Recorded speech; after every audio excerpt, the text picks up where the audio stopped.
Right, we are talking about why you should worry less about oversharing.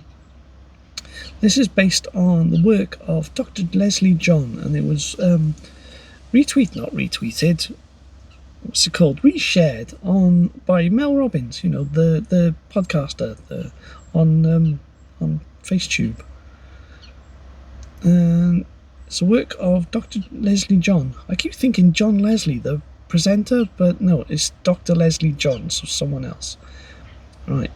Now, why should I worry less about oversharing? Because I've overshared a lot on these videos and in real life, because I want to be more open, vulnerable, and I am worried about it.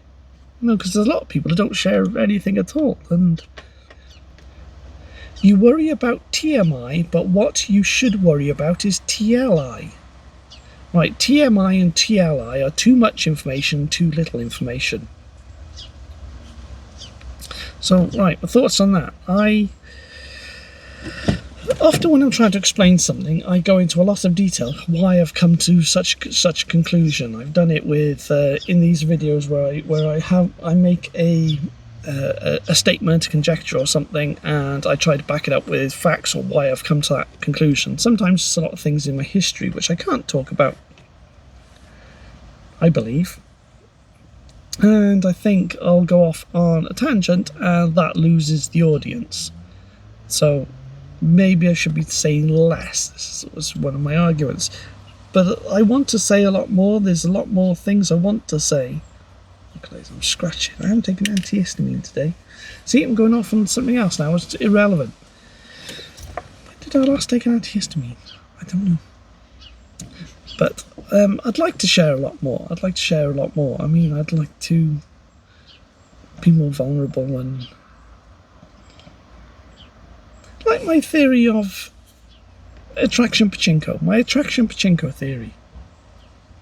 How each interaction, even if it's passive interaction, you can get to know someone better, and if someone can get to know me better, then hopefully they would like me better, and I could be a bit more popular. Not necessarily popular with other people, just have someone who would like me for a change. So that means in order to maximize these interactions, then I have to share more about myself and talk a bit more. Does that make any sense? Right, these slides. So you should worry about TMI, which is too much information, but what you worry about TMI, too much information, but what you should worry about is TLI, too little information. Most people think that the danger is saying too much, but Dr. John's research shows the bigger risk is saying too little and staying closed off. Right, let's read it again so I don't have anything blowing past me. You worry about TMI, too much information, but what you should worry about is TLI, too little information. Most people think the danger is saying too much, but Dr. John's research shows the bigger risk is saying too little and staying closed off. So that sort of agrees with my theory of attraction pachinko, doesn't it? Attraction pachinko. Whereas you gather information on someone, people gathering information on me. So I'd like someone in real life to like me for a change for the first time ever. And if people have more information, then if people have more information, then the people who genuinely do like me will still be interested in me. Okay. So there's an advantage to saying more information. But then I do have a history of being bullied and being targeted. I mean, the car's been damaged numerous times, and I've been over this, and I guess abuse shouted at me in the street. It still happens. I mean, I was assaulted in New Year, wasn't I? And I did the video. At the end of the video. So it still happens. And of course, there's people I don't want to have more information about me. So this goes back to risk taking, doesn't it? Sorry, I'm trying to what to do with my arms, because I'm not explaining. I need to slow down. I'm trying to think about what Vinjian says now, because I haven't planned out this talk, because I only do these talks when I have the opportunity rather than plan them out. If I plan them out, I'll be planning forever. I'll never get to do these talks. And now I'm going off on another tangent.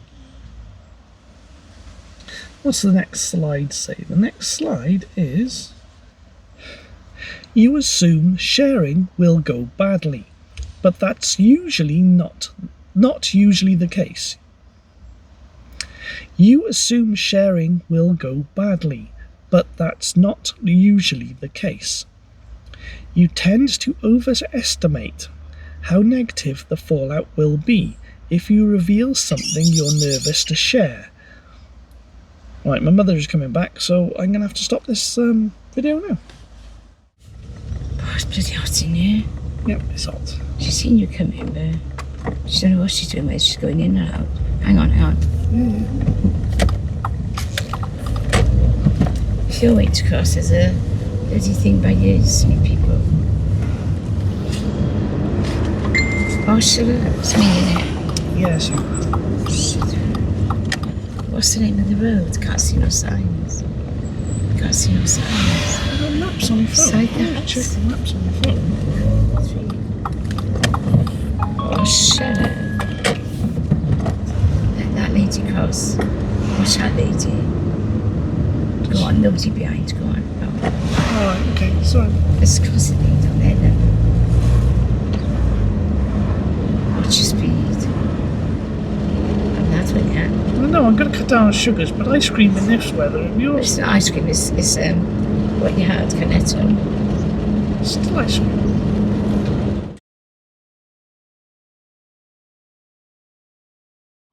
Coffee, good coffee in a glass. Coffee in a glass. Not sponsored. Yeah, that's the first time finding the glass. It's £2.50, so it's like 10p more expensive.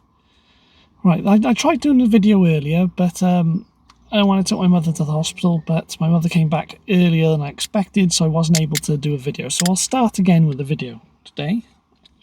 What we're talking about today, or what I was talking about earlier, is a post that Mel Robbins reshared or shared on LinkedIn. This post had a series of slides by, according to, it says, someone called, these slides are from Dr. Leslie John at the Harvard Business School, professor and a behavioral scientist. Well, I keep reading it as John Leslie, the television presenter, but it's someone named Leslie John. But anyway, these slides are called Why You Should Worry Less About Oversharing. And it's interesting because there's something I've thought about in these videos, because I'm oversharing. I'm oversharing some things and not sharing others, and I'm wondering what I should share, what I shouldn't. I mean, I need to be more vulnerable, and I'm thinking about other videos I need to make, personal videos for people, for individuals that I need to make, and how much do I need to share in these videos as well. So this is why it's a consideration for me. You've got thoughts, or I have thoughts about my attraction pachinko theory. And we'll come on to this in the next slide. So the introductory slide just says why you should worry less about oversharing. Dr. Leslie John. And it was shared, and these slides were shared by Mel Robbins on, the podcaster Mel Robbins on LinkedIn. First slide says, you worry about TMI, but what you should worry about is TLI. Right, TMI and TLI in this sentence, in this phrase, is too much information, so it's sharing loads of stuff, or too little information. And I suppose the argument in these slides is to suggest it's better to share too much information. But then you're treading a fine line between irritating the audience with too much information, or alienating the audience for having too little information. But then it doesn't. What sort of context is this? Is this context of conversations, or is it context of say, a documentary piece or a presentation, we'll read through the slides and see if we can decode it.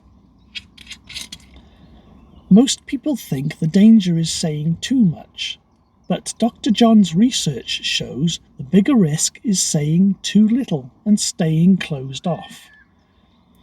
Right, closed off. As soon as closed off is you're in a situation where you want to say more about yourself, like these videos, or me talking personally with someone, or someone important, because there's videos I want to make and conversations I want to have with people who were really important to me. Yeah, those situations where maybe I'm scared to share things about myself and I want to share things about myself. Maybe these slides are arguing that in that situation, sharing a lot of information about myself is okay. It's safe. You assume sharing will go badly, but that's usually not the case. You tend to overestimate how negative the fallout will be if you reveal something you're nervous to share. You tend to overestimate how negative the fallout will be if you reveal something you're nervous to share, whether it's admitting you have feelings for someone, bringing up an issue with your boss, or sharing honest opinion with a friend. But research shows these types of nerve-wracking conversations usually don't hurt as much or as long as you think they will. Dr. John says you're actually underestimating the negative consequences of not sharing. Keep reading to learn why. Okay. Keep reading to learn why. So it sounds just like a sponsorship spot. But anyway. But this is done from a personal perspective, maybe, because it says research shows these types of nerve-wracking conversations usually don't hurt as much or as long as you think they will. So this is the impact it has on the person having the conversation, saying, revealing about themselves. But what about the person, the audience, or the person you're talking to? Like I mentioned here, whether it's admitting you have feelings for someone, bringing up the issue with your boss, right? Whether it's admitting you have feelings for something. So admitting you have feelings for someone. So you have a single audience and you're admitting you're having feelings for them, right? And so from this slide, where it says at the bottom, these racking conversations usually don't hurt as much or as long, is they don't hurt as much or as long for the person who's saying the statements. I like you. I am limerent over you. But what about the audience? What about the receiver of this conversation? How would they feel? Because there's two parts in these conversations, isn't there? There's two people in these conversations. And these slides so far argue the impact is less on the person saying the statement. All right, we'll go through the other slides now. So maybe the impact is less on both parties in these conversations. Because I've argued before in these videos, and something I think that I know if I was in the receiving period, if someone said they were limerent over me, I would rather know that information. I think that would be a good thing to know. Even if I didn't want to get to know them better, I think that's a good piece of information to know. And it's not a criticism, it's not anything negative. It's something very positive to know someone likes you, isn't it? Let's go to the next slide. Opening up builds trust, even when the truth isn't pretty. Right, read that again. Opening up builds trust, even when the truth isn't pretty. In studies, people choose the person who, after being asked personal questions, admitted something bad over the one who refused to answer. Not because the truth was good, but because it felt honest. In studies, people chose the person who, after being asked personal questions, admitted something bad over the one who refused to answer, not because the truth was good, but because it felt honest. Revealing builds trust, hiding creates doubt. Yeah, right. I mean, one of the reasons why I'm not really scripting these videos, and I'm doing these videos in the car, and I'm doing them on the fly, is because I want to be open, honest, and trustworthy, and open and honest. I'm not trying to mislead anyone. Sharing your inner thoughts is biologically rewarding. Brain studies show that talking about yourself activates pleasure centers, meaning we're literally wired to feel good when we open up. As it turns out, the opposite is also true. That means you feel bad if you don't open up. Yes, now I can agree with this. I can agree with this. Right, sharing your inner thoughts is biologically rewarding. Biologically rewarding. Brain studies show that talking about yourself activates pleasure centers, because it means you're the center of attention, and revealing something about yourself means you're getting attention you're getting more personal attention, I believe.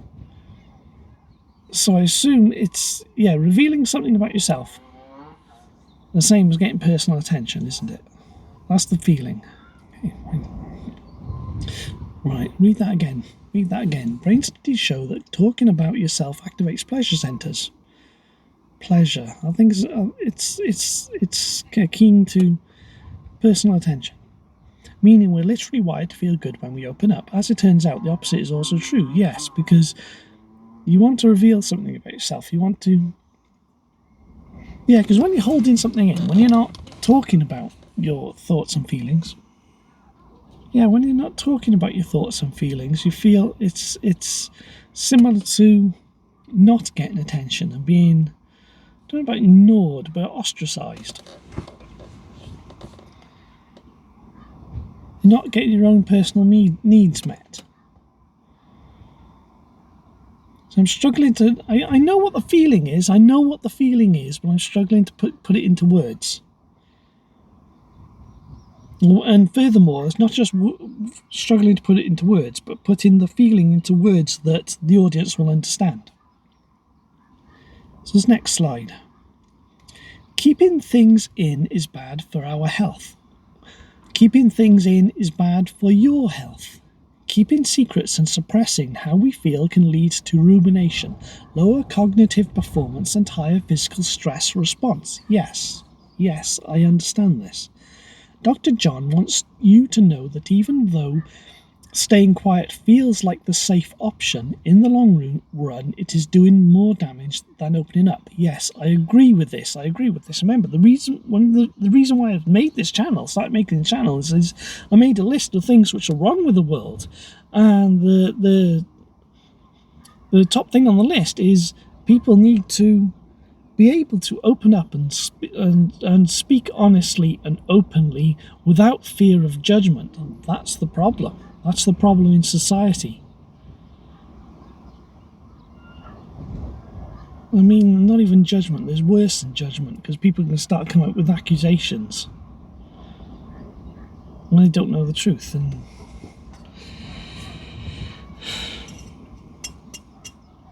I mean, I want to deal with some of these situations in the videos I got planned. Well, you know the Bob and Frank videos I did. I've got 2 on the channel already. I've got another one that I've half produced. I have to go back and finish. I've done the voiceovers, and I've actually got scripts for a whole series of Bob and Frank videos. Anyway, these Bob and Frank videos where I put the Bob and Frank stereotypes into situations, and I describe the situation and then come up with questions at the end. Like some of the situations is one of the characters wants to talk, and the other person will just judge them and make judgments and take actions that don't help the person behind their back. See, I'm not being as open and honest in these videos. Even now, I'm talking in riddles, seemingly. I'm not talking openly and honestly, aren't I, about the things I feel, the things I want to say. Let's read the slide again. Keeping things in is bad for your health. Keeping secrets and suppressing how we feel can lead to rumination, lower cognitive performance, and higher physical stress response, because you feel bad. You feel you're not worthy, you're not good enough, and you're scared, and people are going to take things the wrong way. And I know from my experiences, when I do open up, when I do try to talk to people take things the wrong way, and it just ends up being bad for me. People do really bad, nasty things. And I know this from my own experience. And it's why I came up with a list. It's why I came up with a list of things which are wrong with the world, and the primary thing wrong with the world is you can't talk openly and honestly without people having a negative reaction. These slides are saying the difference, saying the opposite. So I'm approaching these slides with a bit of skepticism.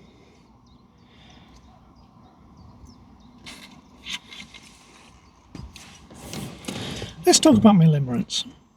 What if I opened up to my limerence and said, I'm limerent over you, and I would like to take you for a coffee or a tea, and I'd like to walk with you down the river and just hear your story and what your dreams and what your feelings are and things you're interested in. I want to hear your story from yourself.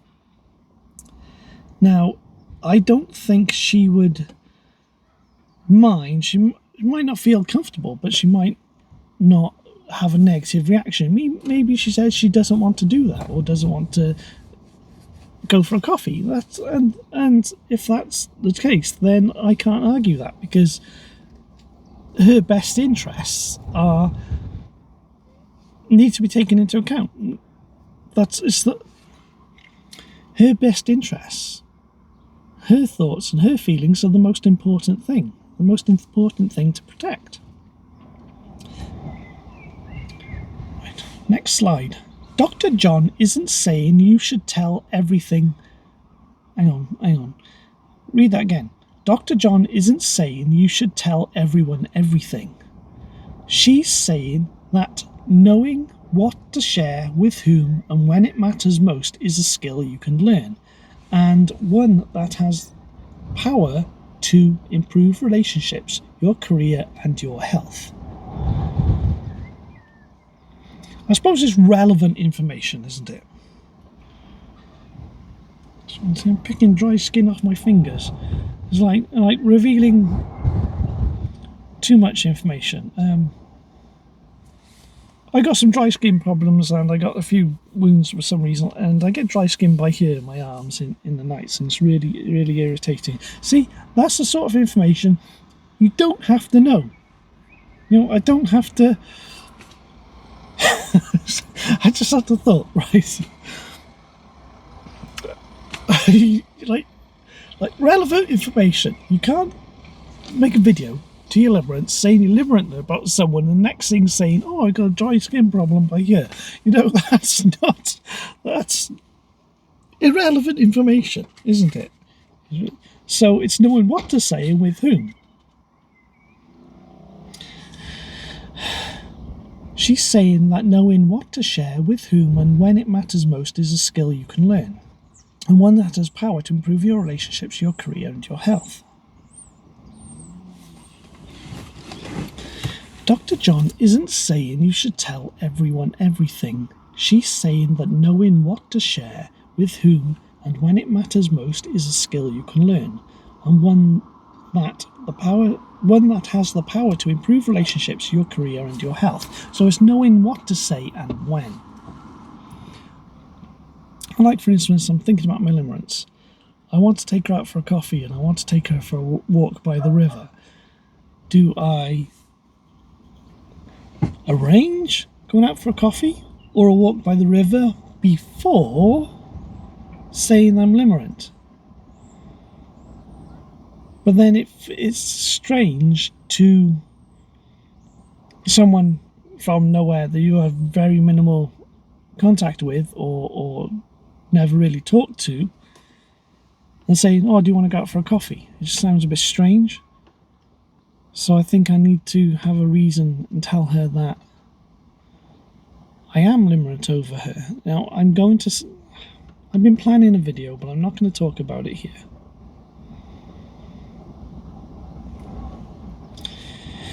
Dr. John isn't saying you should tell everyone everything. She's saying that knowing what to share with whom and when it matters most is a skill you can learn, and one that has the power to improve your relationships, your career, and your health. That's all that needs to be said. That's it. That's all the slides. That's all the slides I've got. That's all the slides I recorded. That's all the slides there were. What am I taking away from these slides? What am I taking away from these slides? I've been considering making a video and asking my limerence out for a coffee or a walk by the river.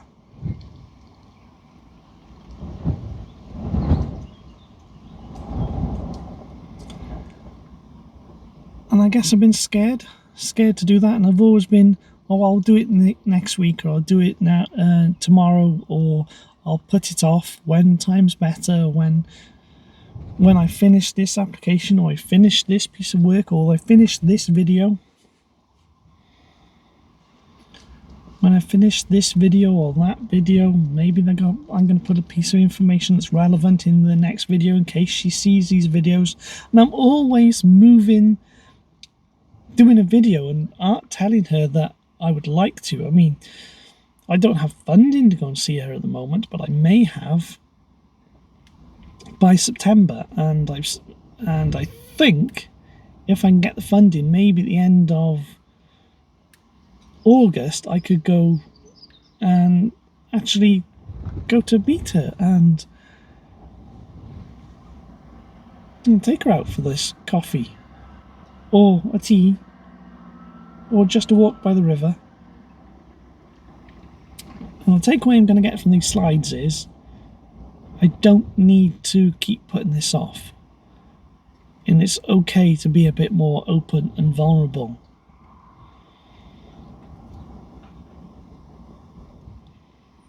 See, I could have been making a video now, talking to my limerence, actually a video for my limerence. But I've been thinking about doing that video at night, so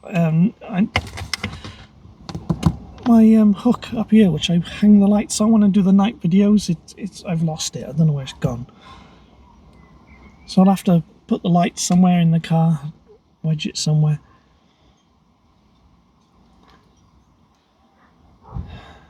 I could have been making that video now.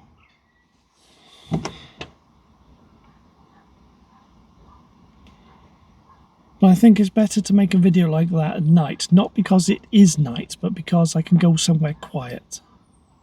Because it's quiet and there's not going to be people running past, there's not going to be distractions from people eating lunch in the house next to me, and people walking past and dogs barking and vehicles going past. So I need to do that at night, I think. But now I'm overthinking it. I'm overthinking that, oh, they're going to see, oh, it's at night and it's going to look weird. But then maybe this is what the slides were talking about. It's okay.